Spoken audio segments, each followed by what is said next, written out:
عمران خان بمقابلہ ریاست پاکستان نظام نے ایک جانب تو یہ فیصلہ کر لیا ہے کہ عمران خان کا ہر طرح سے راستہ روکا جائے گا اور ان کو نومبر سے پہلے مراد سعید یہ دعویٰ کر رہے ہیں کہ راستے سے ہٹانا عمران خان صاحب کو مقصود ہے اور یہ پلانز بھی تیار کر لیے گئے ہیں۔ تو اس سب کے اندر کچھ بہت بڑی خبریں اس وقت سامنے آ رہی ہیں۔ سب سے پہلی خبر پر آج ہم نے بات کرنی ہے کہ ملک بھر میں خوفناک ترین کھیل شروع ہو چکا ہے اور یہ تصادم کا ہائی الرٹ ہے کہ عمران خان نے ایک بار پھر سے اینٹ بجانے کا فیصلہ کر لیا ہے اور پھر دوسری جانب general Asim Munir army chief صاحب جو ہے انہوں نے ایک ہنگامی اجلاس طلب کیا ہے اور اس ہنگامی اجلاس میں کیا صورتحال ہے، وجہ کیا ہے، کس کس کو طلب کیا گیا ہے اور عمران خان صاحب کس لیول کی جا کر دھمکیاں دے رہے ہیں، بڑی امپورٹنٹ ڈیٹیلز میں نے آپ کے سامنے رکھنی ہے۔ اور پھر عمران خان صاحب سے مذاکرات بھی شروع ہو چکے ہیں، یہ بھی آپ کو میں ایک خبر دے رہا ہوں۔ یہ معاملہ اور ماجرا کیا ہے کہ ایک جانب تو تصادم ہے اور پھر دوسری جانب مذاکرات کی ونڈو کو اوپن کر دیا گیا ہے۔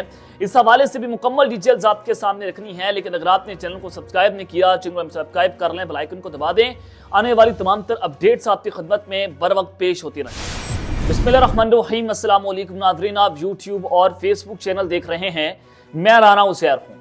ناظرین، پاکستان میں اس وقت بادشاہت کا نظام چل رہا ہے کہ فارم 47 والے جنہوں نے مینڈیٹ کو چوری کیا، عوام کے ووٹوں پر ڈاکہ ڈالا، ڈکیتی کی، آج وہ ملک پر قابض ہو چکے ہیں۔ مریم نواز جو کہ اپنی سیٹ بھی ہار چکی تھیں، آج وہ مریم نواز جو ہیں وہ ایک صوبے کی وزیر اعلیٰ ہیں اور وہ یہ بات کر رہی ہیں کہ اگر کوئی یہاں پر احتجاج کرے گا میں روتھلیس ہو جاؤں گی، میں رندہ پھیر دوں گی، یعنی کہ دھمکیاں جو ہیں وہ دی جا رہی ہیں۔ اور جب ان سے صحافی یہ سوال پوچھتے ہیں کہ مریم صاحبہ یہ تو عوام کے ٹیکس کا پیسہ ہے، آپ عوام کے پیسوں سے اگر رمضان راشن دے رہی ہیں، اگر آپ وہ بیگ دے رہی ہیں تو اس پہ بھی نواز شریف صاحب کی تصویر لگا کر کیا آپ ان کی پبلسٹی کر رہی ہیں؟ مریم نواز نے کہا کہ یہ حکومت کس کی ہے؟ یہ حکومت تو نواز شریف کی ہے، تو تصویر بھی نواز شریف کی لگے گی۔ یعنی کہ یہاں تک بات جا پہنچی ہے۔ آپ سب کو پتہ ہے کہ ملک بھر میں یہ جو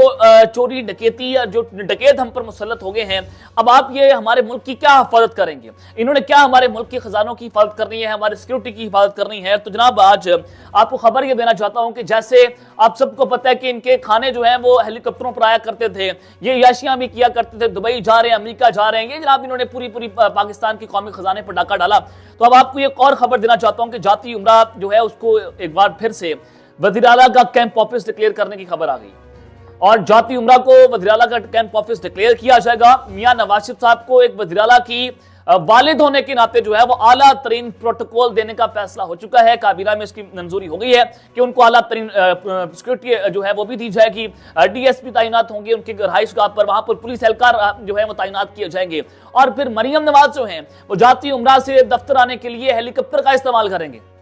بذریعہ ہیلی کاپٹر جو ہے وہ سفر کیا کریں گے۔ تو آپ یہاں سے اندازہ لگا لیں کہ یہ لوگ ایک جانب تو کہہ رہے ہیں کہ صداری جو ہے وہ پاکستان میں یا صدر کی تنخواہ وہ نہیں لیں گے، لیکن دوسری جانب اس نے اپنی بیٹی کو خاتون اول کا درجہ دے کر سرکاری پروٹوکول سے نواز دیا ہے اور پھر شہباز شریف صاحب اور ان کی کابینہ یہ بات کر رہی ہے کہ ہم ملک کی معیشت کے پیش نظر پاکستان میں تنخواہیں نہیں لیں گے، لیکن وہ پروٹوکول بھی نہیں چھوڑ رہے، وہ پیسہ بھی کھا رہے ہیں، وہ حرام کام بھی کر رہے ہیں، ہر طرح کا غلط کام وہ کام کر رہے ہیں، لیکن تنخواہیں نہ لے کر قوم پر احسان کرنے کی کوشش کر رہے ہیں۔ اور آپ دوسری جانب دیکھ لیں کہ ہیلی کاپٹر بھی آ رہے ہیں، ہائی سیکورٹی بھی دی جا رہی ہے۔ میاں نواز شریف صاحب کو کس حیثیت سے دی جا رہی ہے؟ ان کے باپ کا ملک انہوں نے سمجھ لیا ہے اور جس کا دل کرتا ہے یہاں پر آ کر جو ہے وہ کھانا شروع کر دیتا ہے۔ تو یہ ایک عجیب سی چیز ہے۔ اور پھر دوسری جانب پاکستان تحریک انصاف کے اوپر عطاء اللہ تارڑ نے یہ الزام لگایا کہ پی ٹی آئی نے یورپی یونین کو پاکستان کا جی ایس پی پلس اسٹیٹس جو ہے وہ لینے کا مطالبہ کر دیا۔ یہ خط لکھا گیا پی ٹی آئی کی جانب سے، یورپی یونین کو لکھا گیا۔ اب اس کے اوپر پاکستان تحریک انصاف نے اپنا رد عمل دے دیا ہے، وہ بھی آپ کے سامنے میں رکھ دیتا ہوں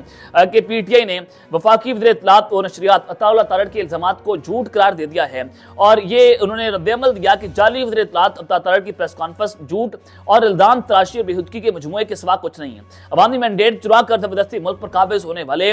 دوسروں کو جب حب الوطنی کا درد دے رہے ہیں، پاکستان تحریک انصاف جو ہے وہ ملک کی سب سے بڑی اور مقبول ترین واحد جماعت ہے جو وفاق کی تمام اقلیتوں کی نمائندگی کرتی ہے۔ اب انہوں نے کہا کہ یورپی یونین کو نہ ہم نے خط لکھا ہے اور نہ ہی خط لکھنے کا ارادہ رکھتے ہیں۔ تحریک انصاف اور عمران خان کے خلاف بدترین انتقام کے سلسلے کے باوجود Imran Khan I M program کی کامیابی کے لیے کاوشیں ہماری سب کے سامنے ہیں۔ نون لیگ کے تجربہ کار وزیر خزانہ ان کی نااہلی اور ہٹ درمی